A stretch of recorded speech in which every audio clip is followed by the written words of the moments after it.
సరే అత్తయ్య గారు ఇవన్నీ కాదు, తన ఫ్యామిలీ విషయం అంట. మరి మనం ఎవరమే అని అనన్య అంటూ ఏడుస్తూ ఉంటుంది. ఊరుకో అనన్య అని చెప్పి రోహిత్ అనగానే, ఏంటండి ఊరుకునేది? పడి ఉండడం, వాళ్ళ పైన ఉండడం, మనకు తగ్గి ఉండడం ఎందుకండి? ఇలా స్థాయి తగ్గించి బతుకుతున్నాము, అలవాటు చేసుకుంటున్నారు అని అనన్యం కావాలని ఇంకా రోహిత్ని లీలావతిని కోటేశ్వరిని రెచ్చగొడుతూ ఉంటుంది. ఇంకా అనన్య అదే పని ఏడుస్తుంటుంది. ఆ రోజు చిన్నత్తయ్య గారు ఇదిగో లారీ విషయంలో ఏమన్నారు, నా కూతురు నా ఇష్టం అని చెప్పి మీకు అసలు ఎవరితో ఏ సంబంధం లేదని చెప్పి ఇలాగే మాట్లాడు కదా, ఒకసారి గుర్తు చేసుకోండి అని అనన్య మాటలకి ఇంకా రోహిత్ లీలావతి కోటేశ్వర్ అదే పని గుర్తెచ్చుకుంటూ ఉంటారు. అయినా ఆవేశంగా ప్రశాంతంగా ఉంటాకి అది నీ కూతురు కాదు నా కూతురు అని చెప్పి ఆనందాన్ని మాటలు ఇంకొకసారి అందరు గుర్తు చేసుకుంటూ ఉంటారు. అప్పుడే నా మనసు మొక్కలైపోయింది, వాళ్ళేంటో నాకు పూర్తిగా అర్థమైంది అని చెప్పి. కానీ ఈరోజు మీరు మాత్రం వాళ్ళ కుటుంబం వేరుగా చూసని చెప్పి మీకు ఎందుకు అర్థం కావట్లేదు అని చెప్పి అనన్య అన్న మాటలకి ఇంకా అందరూ ఆలోచన పడుతూ ఉంటారు. ఇంకా లీలావతి చాలా బాధపడుతూ ఉంటుంది. మీరు ఇలా అంటున్నా చెప్పేసి నన్ను మీరు తప్పుగా అనుకుంటున్నా పర్లేదండి, మీరు అవమానపడ్డు వాళ్ళ ముందు తగ్గి బతకడం చూడలేక తట్టుకోలేక నేను ఈ మాట అంటున్నాను. అత్తయ్య గారు మనం ఇంకా వాళ్ళతో కలిసి ఉండడం కరెక్ట్ కాదు అత్తయ్య గారు అని చెప్పి అనన్య మాటలు ఒకసారిగా లీలావతి కోటేశ్వరరావు రోజు షాక్ అవుతూ ఉంటారు. ఇంకా అలాగే చూస్తూ ఉంటారు. ఇంకా అనన్య అదే పనిగా చూస్తూ ఇదిగో అయినా వాళ్ళంటే మనం వెంటనే వేరైపోదాం అని చెప్పి అనన్య అంటూ ఉంటుంది. ఇంకా అందరూ ఒకసారిగా మౌనంగా టెన్షన్ పడుతూ అలాగే చూస్తుంటారు. ఈ కుటుంబం రెండుగా విడిపోతే అందరికీ గౌరవంగా ఉంటుంది అని చెప్పి అనన్య అంటూ ఉంటుంది. అత్తయ్య గారు వెంటనే నేను వేరే వెళ్ళి బయట చూస్తాను, ఇప్పుడు వెళ్ళిపోతేనే అసలు మనం ఏంటి అర్థమవుతుంది, అసలు మనలాగే సర్దేస్తా అని చెప్పి అనన్య చాలా ఆవేశంగా తన రూమ్లోకి వెళ్తూ ఉంటుంది.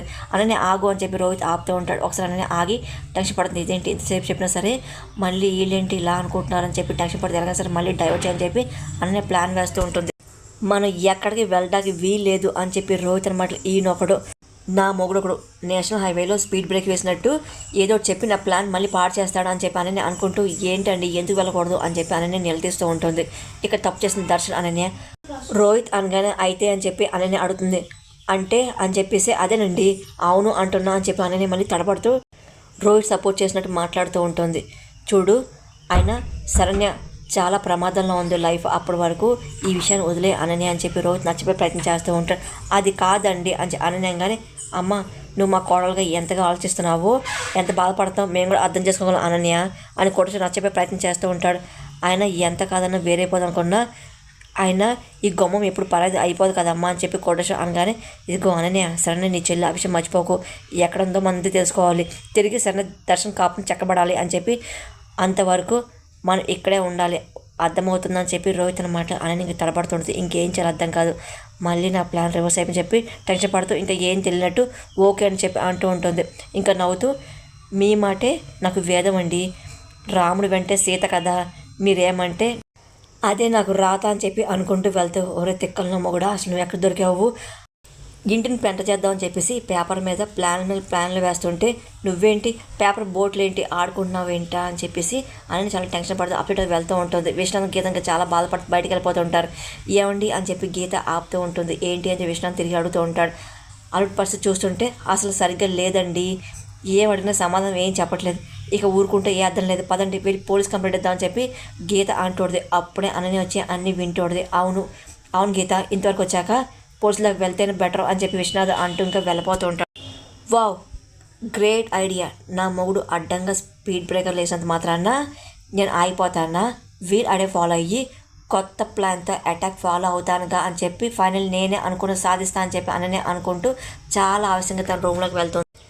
అక్కడేమో ఎస్ఐ అదే పనిగా రౌడీని కొడుతూ ఉంటాడు. సరే వదిలేని చచ్చిపోతావు అని చెప్పగానే చచ్చిపోరా ఏంటి పెళ్ళాన్ని హింసిస్తావా అని చెప్పి అదే పనిగా ఎస్ఐ ఇంకా ఆ రౌడీని కొడుతూ ఉంటారు. అమ్మ సార్ ప్లీజ్ సార్ కొట్టకండి సార్ అని చెప్పి అదే పనిగా అరుస్తూ ఉంటాడు, ఏడుస్తూ ఉంటారు.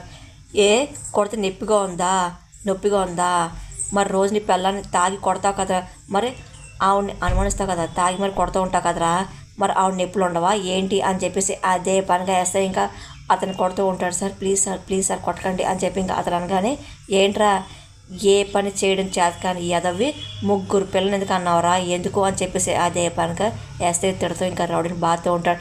సార్ అని చెప్పి అరుస్తూ ఉంటాడు. మీకు దండం పెట్టని చెప్పి అంటూ ఉంటారు. ఏంట్రా ఏ ఆడదంటే నీకు అంత లోకువా ఏమనుకుంటున్నారా అని చెప్పి వేస్తే అదే పనిగా రౌడీని బాధేస్తూ ఉంటాడు. సార్ మీకు దండం పెట్టని చెప్పి రౌడీని కానీ అరే నాకు దండం పెట్టడం కాదురా, ఇంకొకసారి నీ భార్య మీద చేసావో ఎన్కౌంటర్ చేసి పడేస్తా అని చెప్పి ఎస్ఐ వార్నింగ్ ఇస్తే ఏంట్రా ఏమనుకుంటున్నారా ఆడవాళ్ళంటే అంత అలసైపోయిందా నీకు అని చెప్పి ఎస్ఐ అదే పని బాధ ఇంకా బయటకు వస్తూ ఉంటాడు. అప్పుడు విశ్వనాథ్ వచ్చి సార్ మా అమ్మాయి కనపట్లా అని చెప్పి కంప్లైంట్ చెప్పి కానిస్టేబుల్కి విశ్వనాథ్ అంటూ ఉంటారు. అప్పుడు ఇంకా ఎస్ఐ చూసి కానిస్టేబుల్ వాళ్ళని రమ్మను అని చెప్పి పిలుస్తూ ఉంటారు. అప్పుడు విశ్వనాథ్ గీత వెళ్తూ ఉంటారు. ఏంటి చెప్పండి అని చెప్పి అడుగుతూ ఉంటారు. కూర్చోండి అని చెప్పి ఎస్ఐ అనగానే ఇంకా విశ్వనాథ్ నా పేరు విశ్వనాథ్ అని చెప్పి అలాగే నేను సివిల్ కోర్ట్ లాయర్ అని చెప్పి తన భార్య అని చెప్పి గీత గురించి పరిచయం చేస్తూ ఉంటారు. ఏంటి సమస్య అని చెప్పి ఎస్ఐ అనగానే సార్ మా అమ్మాయి కనపడట్లేదు మాకు చాలా భయంగా ఉంది అని విశ్వనాథ్ అనగానే అదేంటి కనిపించట్లేదా మీ అమ్మాయి వయసు ఏంటి అసలు క్లియర్గా ఏంటో చెప్పండి మొత్తం ఎస్ఐ అనగానే ఇంకా విశ్వనాథ్ మొత్తం జనరేషన్ చెప్తూ ఉంటాడు. ఏంటి భర్తతో కలిసి హనీమూన్ వెళ్ళిన అమ్మాయి తిరిగి రాలేదా అని చెప్పి అంటే ఒకడే వచ్చాడా అని ఎస్ఐ అనగానే అవునండి అడుగుతుంటే మీ అమ్మాయి చెప్పకుండా నిద్రలేసి ఎక్కడికో వెళ్ళిపోయిందని చెప్పి అంటున్నాడండి మాకేం అర్థం కావట్లేదు ఇన్స్పెక్టర్ గారు అని చెప్పి గీత అనగానే సరే అమ్మ మీరేం భయపడకండి మీ అమ్మాయి అక్కడ నేను వెతికి తీసుకొస్తాను అని చెప్పి సరే సార్ మీరు కంప్లైంట్ రాయండి అని చెప్పి ఎస్ఐ గారు సరే అని చెప్పి విశ్వనాథ్ కంప్లైంట్ రాస్తూ ఉంటాడు. మీ అల్లుడు పేరు వివరాలన్నీ రాయండి అని చెప్పి ఎస్ఐ గారు సరే సార్ అని చెప్పి విశ్వనాథ్ మొత్తం రాస్తూ ఉంటారు. ఇంకా కంప్లైంట్ రాసి ఇంకా ఎస్ఐకి ఇస్తూ ఉంటాడు.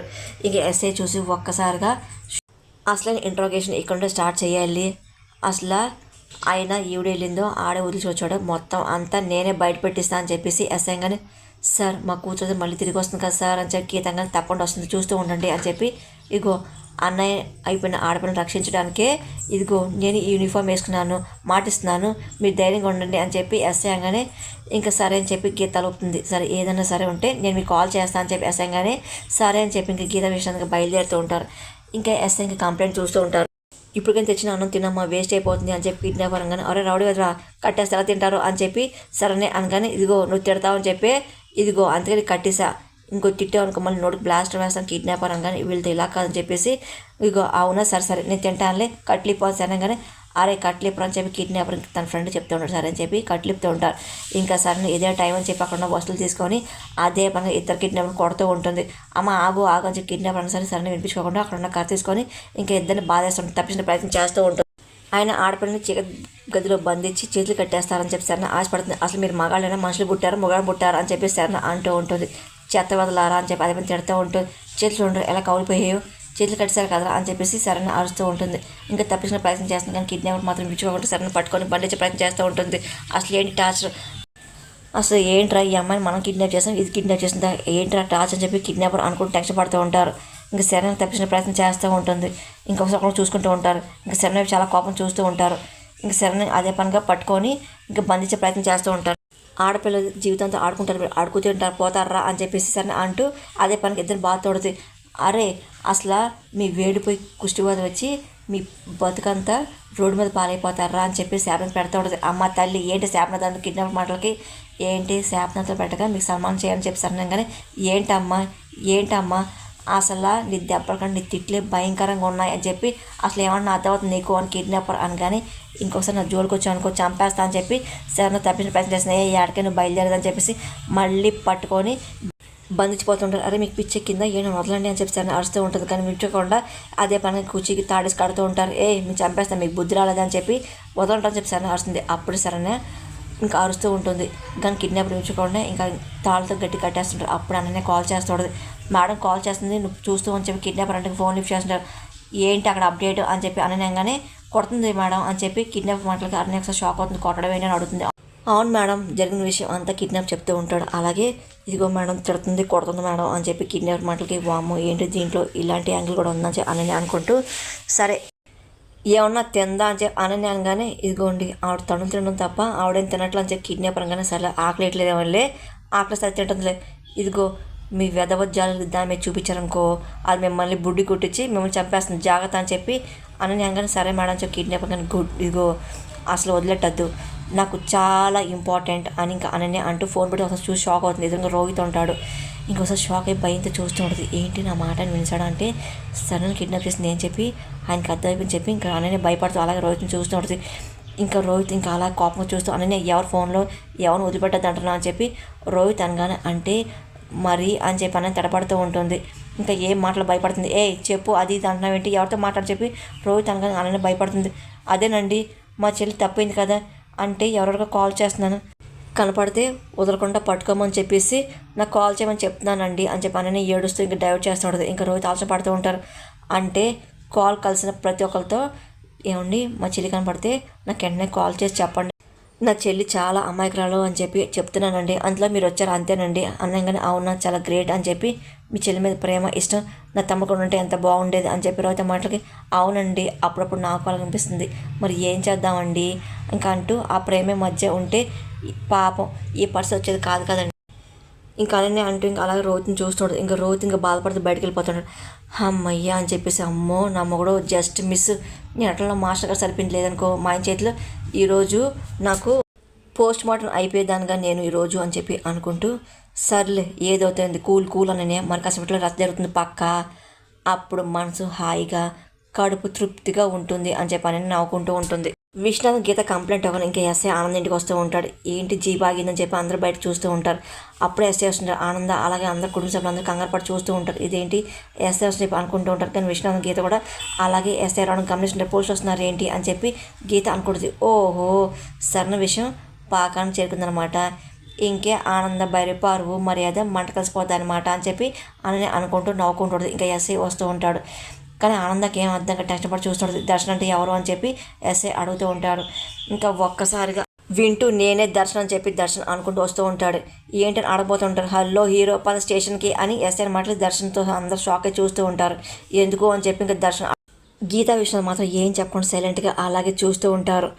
ఏంటి నేను స్టేషన్ రావడం ఏంటి అని దర్శనం కానీ విషయం చెప్పకుండా ఏంటి దౌర్జన్యం అసలు మా అబ్బాయి ఏం దౌర్జన్యం చేశామని చెప్పి ఆనంద అడగగానే మాది దౌర్జన్యమా మీ అబ్బాయి ఏ నేరం చేశాడా అసలు వీడు ఏం చేశాడు మీకు ఇప్పటి వరకు తెలియదంటే అది మేము నమ్మాలా సరే ఏమండి లాయర్ గారు మీరు ఇక్కడ అల్లుడు మీరు కంప్లైంట్ ఇచ్చారు అని ఎస్ఐ అన్న మాటలకి ఒక్కసారిగా గీతా విష్ణుదేవి అలాగే కుటుంబ సభ్యులందరూ చూస్తూ ఉంటారు. ఆనంద కూడా షాక్ అవుతూ ఉంటుంది. మీరు చెప్పండి విషయం ఏంటో అని చెప్పి ఎస్ఐ అన్న మాటలకి అన్నయ్య ఏంటి దర్శనం మీద మీరు పోలీస్ కంప్లైంట్ ఇచ్చారా అని చెప్పి ఆనందంగానే అవును చెల్లామా అని చెప్పి నా కూతురు కనిపించకుండా పోయి ఇంత టైం అయింది ఆల్రెడీ ఏ విషయం చెప్పట్లేదు కదా మమ్మల్ని ఏం చేయమంటారు అని చెప్పి విష్ణు బాధపడి చెప్తూ ఉంటారు. ఇంకా ఒక్కసారిగా ఆ మాట విన్న దర్శన్కి చాలా కోపం వస్తుంది. ఇంకా ఆనంద రాజేశ్వరి కోటేశ్వరి లీలావతి రోహిత్ అందరూ షాక్ చూస్తుంటారు. ఇంకా అదే నవ్వుకుంటూ చూస్తూ